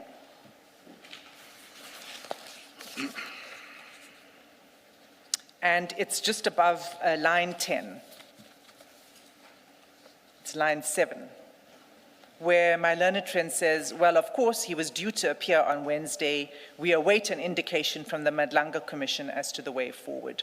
So on what basis was the Madlanga Commission going to be able to provide a way forward? Because there had been no formal communication between the legal representatives and the Commission's representatives. So I just wanted to make that clear, Chair. And certainly from the side of the evidence leaders and the legal team, there were no such instructions regarding any visits or any sort of directives to check on the physical condition of General Khan. One last point I wish to make in regard to this media statement. It is concerning the delivery of the information, disclosure of evidence on the weekend. And it was repeated. If you are raising that in relation to the in-camera application, that application is withdrawn, or unless you... Sorry. Sorry, Chair. It's not just about the in-camera application, okay, because if it was raised in relation only to the in-camera application, yes. well, actually, I didn't even address it because I haven't responded to my yes, but it's withdrawn. Yes. But this was made in the public. This was a media statement that seeks to convey an impression that there is unfair practices that are taking place in the Commission, by the legal team, by the evidence leaders whatsoever in relation to General Khan. And that is incorrect, and it can't be allowed to stand. It is true that there was a volume of material that was provided to General Khan on the weekend. That information was the same information. First of all, it was information that it included information that had been provided to General Khan at the time of the answering affidavit in the urgent application, which was around the end of the first week of June. One set of chats, which was the chat between General Khan and Mo Sayed. And then it included all of the information that had been provided on 15th June what my learned friend complained about, these spreadsheets, the WhatsApp communications, these lengthy lines of communications in the spreadsheets, that was provided to my learned friend on the 15th of June.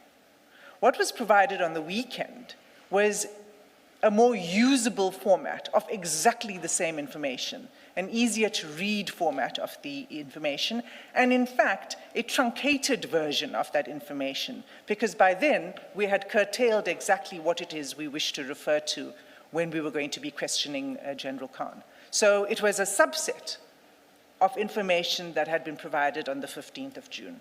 What was new was the financial information, and what was included there were financial disclosure forms that General Khan had provided to his employer over a period of several years, which we wished to question General Khan on, because when you look at that, together with his finances and his financial position, the two do not tally.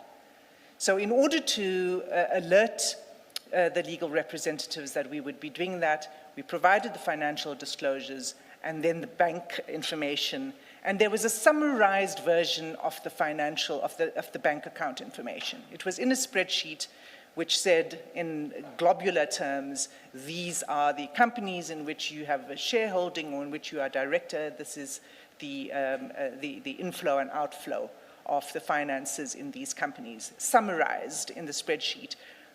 Of course, we provided the underlying documentation, the underlying data, so that if the legal representatives wanted to look at any particular line item and check the workings in the spreadsheet, they may do so. That's what it was. So the suggestion that they could not have provided a statement, and Chair, this is also an important point.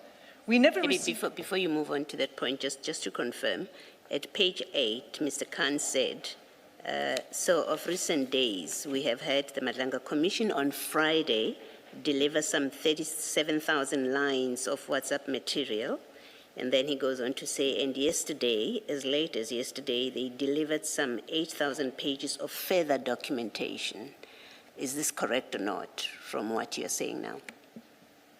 I'm not sure what I think the 37,000 lines of WhatsApp material is what was provided on 15th of June. What was provided on the weekend was it wasn't lines of WhatsApp communication.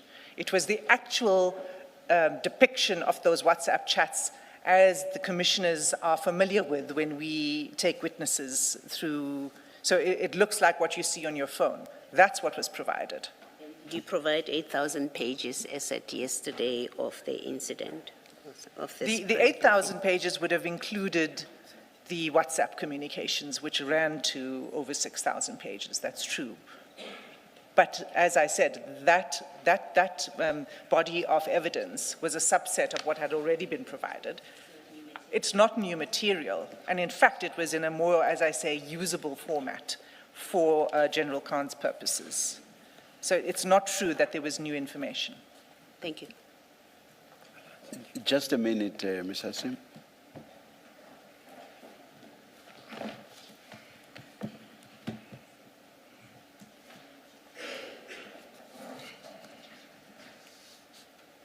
Yes, Ms. Hassim.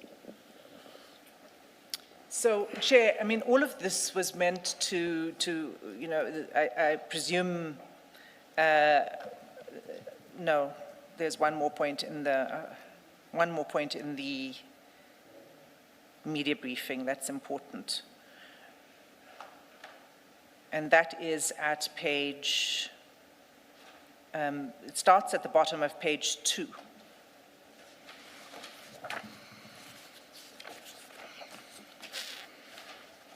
And it's around line 22. And this is where my learned friend says the following. He has been, and that's General Khan, actively participating and preparing himself to testify and fully cooperate with the Madlanga Commission.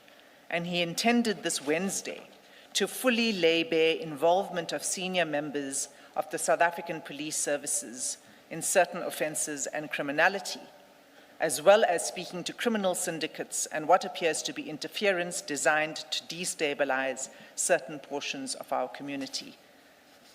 Now, Chair, we never received a statement that addresses any of these issues. Those issues, I presume, would have not been dependent on the information that we provided General Khan. This is what he says he intended to lay bare. And that statement could have been provided to the Commission at any time. In fact, it could have been provided to the Commission before a Regulation 10.6 notice was issued to General Khan.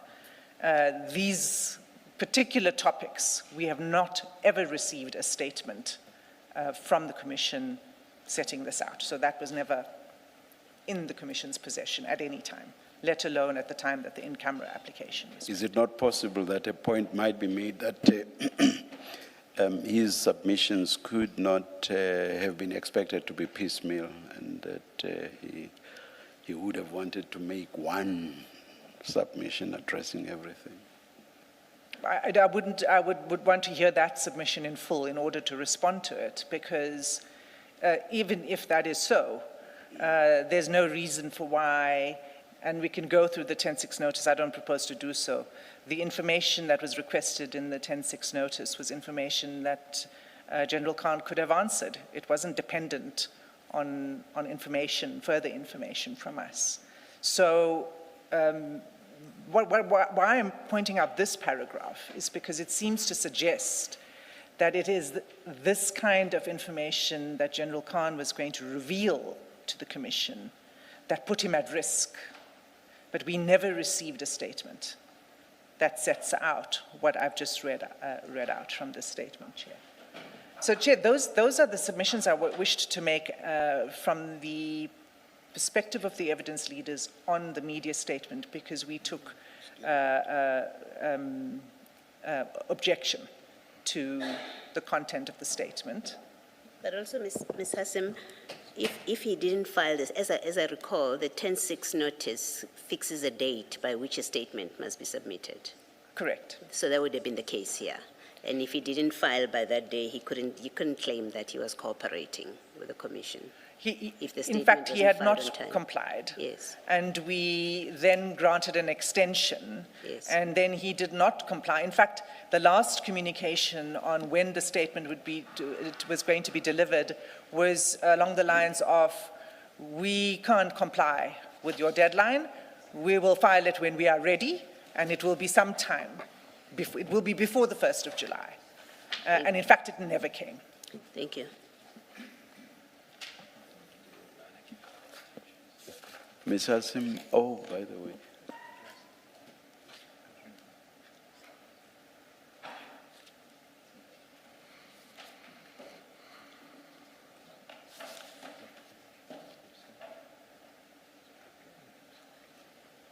Yeah. Ms. Hassim, I'm quite mindful of the fact that the application for an in-camera hearing has been withdrawn. But on the issue of how we are going to proceed, is it fine if we just await the outcome of the engagements in terms of paragraph 23.4 of the answering affidavit? Or let me just ask the broad question, how are we going to,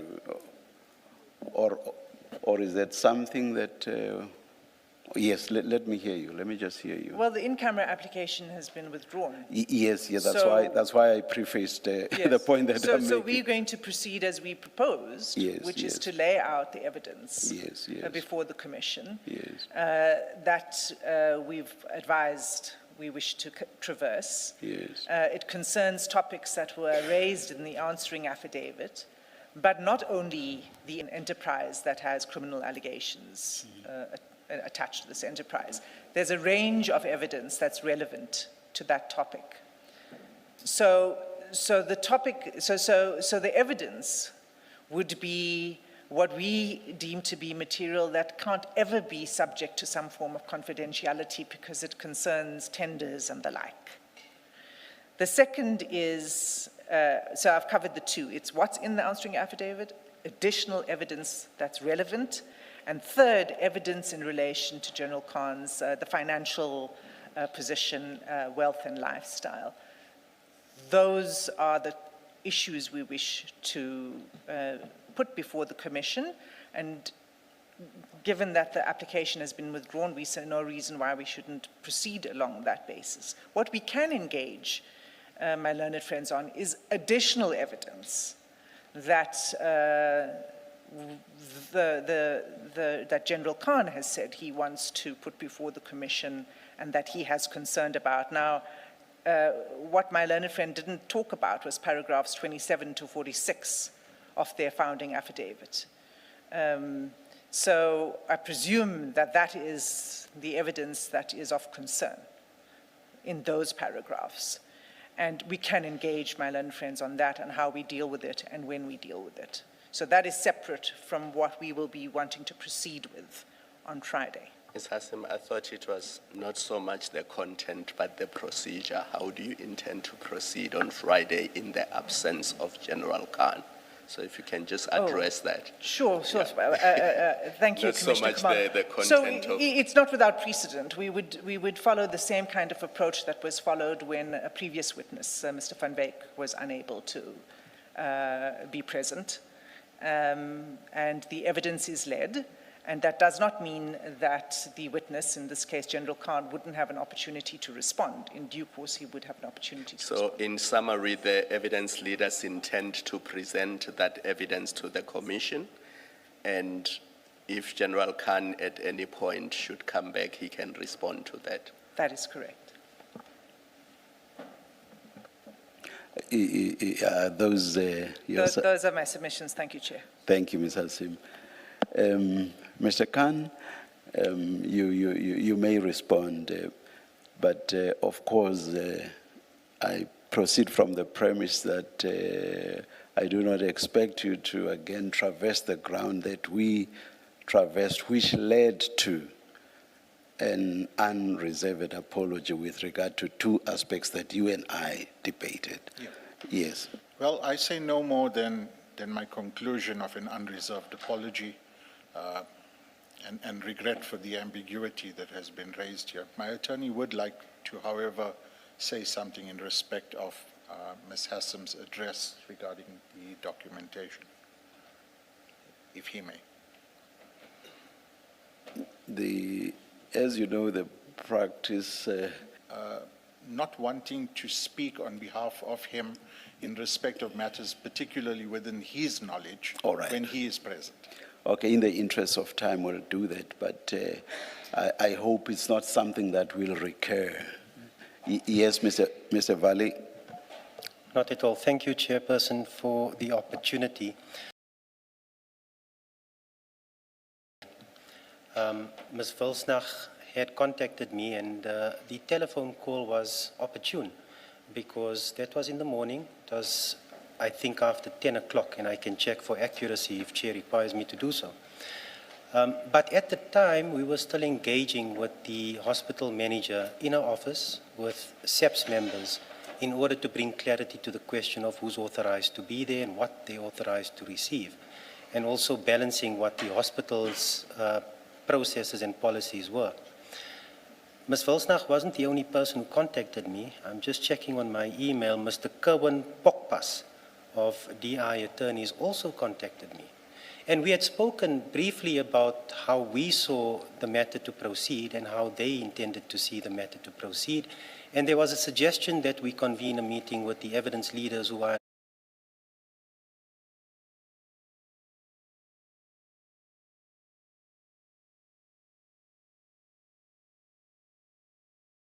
understood was not available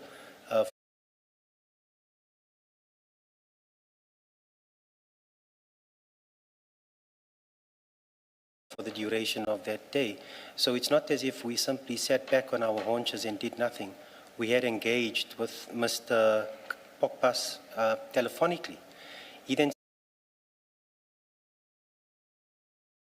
sent us correspondence late that afternoon, and then later in the evening with their proposals on a redaction. So Mr. Pock to address in the in-camera proceedings because, and please, Mr. Chair, I don't intend to address on the merits of the in-camera that's now disposed, but simply to give you context and insight into the conversation. It was, we don't believe you've given sufficient facts, and we say if we give too much facts, then we defeat the application itself. So let's talk about the redaction. That's what came later that evening was the proposals on redaction. The next morning I was able to respond to that proposal where I invited their insight or their recommendations on how they intended to proceed. So it places that statement that Ms. Hassam drew attention to earlier when she addressed Chair on we invite a commission to tell us what to do. So the engagement regarding how we thought the matter should proceed had occurred with my counsel prior to the statement to the media, but the engagement with Mr. Pokpas occurred subsequent, and therefore we could only come back the next morning. I just wanted to clear Excel spreadsheets together with media files. Now, it's very difficult for us to determine the exact number of media files, but we estimated it to be between the order of 1,500 and 2,000 individual images or videos. So one can't really give an accurate picture there. We were left with an Excel spreadsheet, in fact, 2 Excel spreadsheets, which in total came to 370,000 odd individual line items. When we say individual line items, we mean each individual message with what appears to be metadata, timestamps, the content, the sender identification, and the receiver identification. That's 370,000 of those line items, which we now have to go through and try to make sense of. So, in as much as Ms. Hassam says that they tried to put it in a better format, I agree. Over to the final disclosed bundle.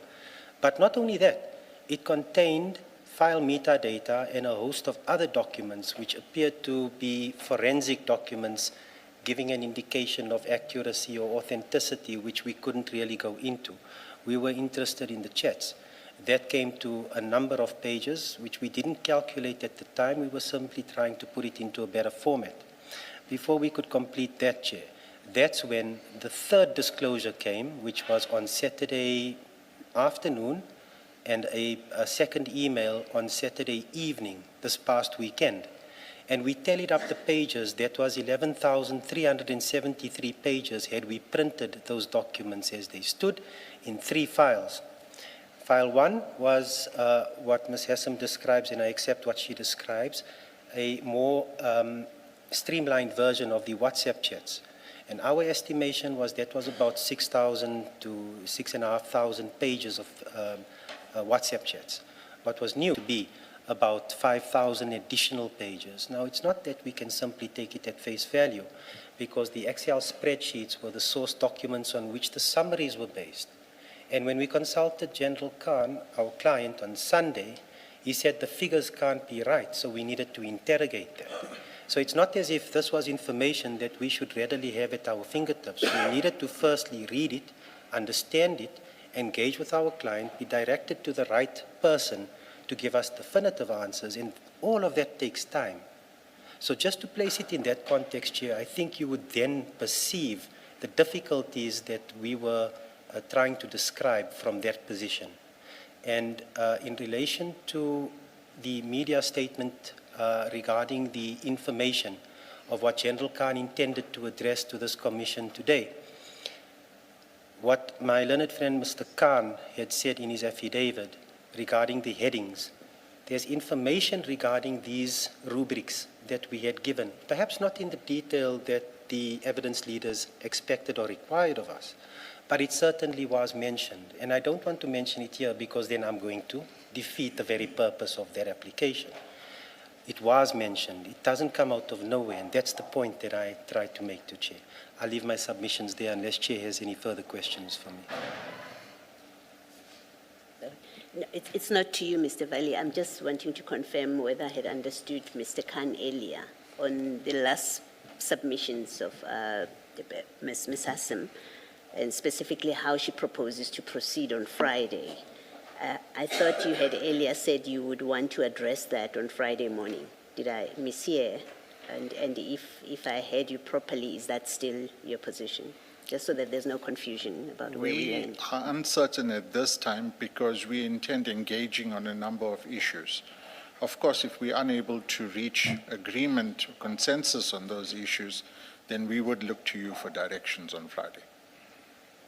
Thank you. The one thing for me, we would appreciate if you come back to us earlier than 9:30. We don't want to find out for the first time at 9:30 that there's another interlocutory application. Absolutely.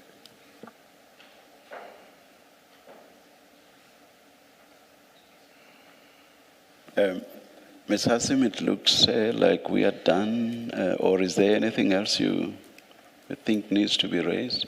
I'm not affording you an opportunity to respond. I don't need to respond to that. Yes. Chair, there was just one thing which I think my learned friend said was an offer to provide the J88 form in response to our letter of the 29th. Yes, there was that. So yes. if that could be made available.